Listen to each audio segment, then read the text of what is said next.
The question is solve the equation for x, y, z and t if 2 times of x, z, y, t plus 3 times of the matrix 1, -1, 0 and 2 is equal to 3 times of the matrix 3, 5, 4 and 6. So let's see how we are going to solve the given problem. तो चलिए शुरू करते हैं। तो इस question को solve करने से पहले आपको कुछ कॉन्सेप्ट यहाँ पे क्लियर होनी चाहिए, तो फिर इस क्वेश्चन को आप इजीली सॉल्व कर पाएंगे। पहला कॉन्सेप्ट जो आपको रिक्वायर्ड है वो ये है कि अगर आप किसी भी मैट्रिक्स में किसी स्केलर क्वांटिटी से या फिर किसी रियल नंबर से अगर मल्टीप्लाई करते हैं तो उस ऑपरेशन को परफॉर्म कैसे किया जाता है। मान के चलिए आपके पास एक स्केलर क्वांटिटी के है, मतलब कोई भी रियल नंबर आप इसे कंसीडर कर सकते हैं, और एक लेट 2 into 2 ऑर्डर की एक मैट्रिक्स भी आपको दे रखी है जिसकी एंट्रीज हैं ए, बी, एल और एन। और इनकेस अगर आप इस मैट्रिक्स में किसी स्केलर क्वांटिटी के से मल्टीप्लाई कर रहे हैं तो ये मैट्रिक्स कन्वर्ट होगी। इसको आप लिख पाएंगे, इसके लिए हमें करना ये है कि ये जो नंबर आपको दे रखा है के, इसको आपको हर एक एंट्री में मल्टीप्लाई करना पड़ेगा। मतलब फर्स्ट एंट्री मेरे पास बनेगी के ए, अगली एंट्री को हम लोग लिख सकते हैं के बी, उसके बाद ये बनेगा के एल और इसको हम लोग लिख सकते हैं के एम। तो पहला कॉन्सेप्ट तो ये रिक्वायर्ड है जो आपको इस क्वेश्चन में जरूरत पड़ेगी। दूसरा कॉन्सेप्ट जो आपको रिक्वायर्ड है वो ये है कि अगर आप दो मैट्रिक्स को ऐड करते हैं तो उसके लिए आपको क्या ऑपरेशन परफॉर्म करना है। मान के चलिए मेरे पास एक मैट्रिक्स है ए, बी, एल और एम। एक अनदर मैट्रिक्स मेरे पास है एक्स, वाई, जेड और यू। और इनकेस अगर आप किसी स्टेप में दो मैट्रिक्स को ऐड करने जा रहे हैं तो मैट्रिक्स एडिशन के लिए आपको करना ये होता है कि आपको करस्पॉन्डिंग एंट्रीज को ऐड करना है। मतलब ए को आपको ऐड करना पड़ेगा एक्स में, बी को ऐड करना पड़ेगा वाई में, उसके बाद एल को ऐड करना पड़ेगा जेड में और एम को ऐड करना पड़ेगा यू में। तो ये हो गया, अगर आप दो मैट्रिक्स को ऐड करते हैं तो उसका ऑपरेशन कैसे परफॉर्म किया जाता है। तीसरा कॉन्सेप्ट जो आपको रिक्वायर्ड है वो ये है कि दो मैट्रिक्स अगर आपस में इक्वल हैं तो वो कब इक्वल क्लेम की जाती है। मान के चलिए मेरे पास एक मैट्रिक्स है जिसकी एंट्रीज हैं ए, बी, एल और एम, और इनकेस ये मैट्रिक्स इक्वल है एक्स, वाई, जेड और यू के। तो कोई भी दो मैट्रिक्स आपस में इक्वल केवल दो कंडीशन में होती है, मतलब दोनों रेस्ट्रिक्शन फॉलो होनी चाहिए। सबसे पहले तो दोनों का ऑर्डर सेम हो, मतलब नंबर ऑफ रोज और नंबर ऑफ कॉलम दोनों के मैच करने चाहिए।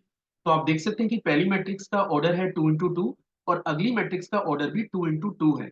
इनकेस किसी क्वेश्चन में मैट्रिक्स का ऑर्डर सेम नहीं है तो फिर वो दो मैट्रिक्स कभी भी आपस में इक्वल नहीं होंगी। तो ये मिनिमम रिक्वायरमेंट है कि सबसे पहले तो ऑर्डर सेम होना चाहिए। इसके बाद जो सेकंड रिक्वायरमेंट आपको है, अगर दो मैट्रिक्स को आप इक्वल करना चाह रहे हैं तो कि उनकी करस्पॉन्डिंग एंट्रीज भी आपस में बराबर हो। मतलब ए की वैल्यू बराबर होनी चाहिए एक्स के, बी की वैल्यू बराबर होनी चाहिए वाई के। इसके बाद अगर हम लोग चेक करें तो ये जो एल है ये आपका बराबर होना चाहिए जेड के, और उसके बाद ये जो एम है ये बराबर होना चाहिए यू के। मतलब जैसे मैंने कहा कि उनकी करस्पॉन्डिंग एंट्रीज आपस में इक्वल हो और उनका ऑर्डर भी अगर सेम है तो फिर ये दो मैट्रिक्स आपस में इक्वल होंगी। तो मुझे लगता है कि उस क्वेश्चन को सॉल्व करने के लिए जितना कॉन्सेप्ट आपको रिक्वायर्ड था मैंने एक शॉर्ट ऑफ रिवीजन आपको दे दिया है। अब हम उस क्वेश्चन के ऊपर कमेंट कर सकते हैं। तो सबसे पहले मैं क्वेश्चन के डाटा को नोट कर लेता हूं। तो आप देख सकते हैं कि आपको एक मैट्रिक्स गिवन है which is two times of it is X Z, it is X, Z, Y और वन। ये एक मैट्रिक्स आपको दे रखी है। और सपोज ये आपके पास बराबर है प्लस के three times of A matrix 1 - 1, 1 - 1, 0 और 2। और ये आपको इक्वल दे रखा है, let this matrix is equal to three times of matrix that is 3, 5, 4 and 6, that is 3, 5, 4 and 6।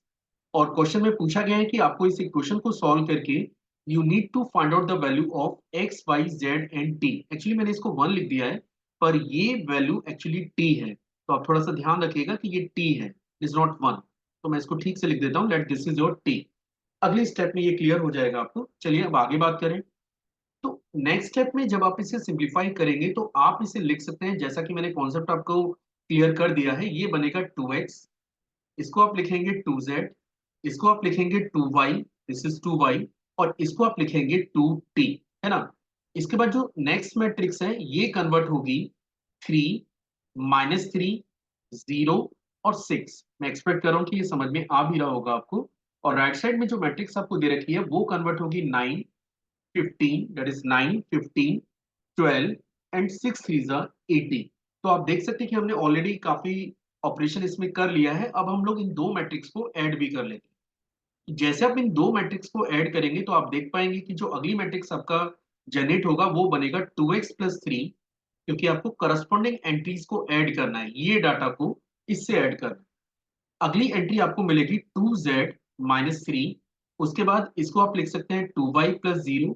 इसके बाद आप इसे लिख सकते हैं 2t प्लस 6। और राइट साइड में जो मैट्रिक्स आपको दे रखी है वो है 9, 15, 12 और 18। बस अब कुछ नहीं करना है, क्योंकि ये दोनों मैट्रिक्स आपस में इक्वल है। तो आप देख सकते हैं कि दोनों का ऑर्डर तो आपको सेम नजर आ ही रहा है। इसका ऑर्डर भी 2 into 2 है और इसका ऑर्डर भी आपके पास 2 into 2 है। अब करना क्या है, केवल आपको करस्पॉन्डिंग एंट्रीज को इक्वल करना है। मींस आप लिख सकते हैं 2x plus 3 is equal to 9। Let this is equation number 1। और इनकेस अगर हम लोग इसको सिंप्लीफाई करेंगे तो ये बनेगा 2x is equal to 6 and x is equal to 3 के। इसके बाद अगली इक्वेशन को चेक करें तो ये हमारे पास है 2z-3 इज इक्वल टू 15, या फिर इसे लिख सकते हैं 2z इज योर 18। और यहां से z पे कमेंट करें तो z की वैल्यू मुझे मिल जा रही है 9। इसके बाद आप थर्ड स्टेटमेंट तैयार कर सकते हैं कि ये जो 2y है ये बराबर होगा 12 के।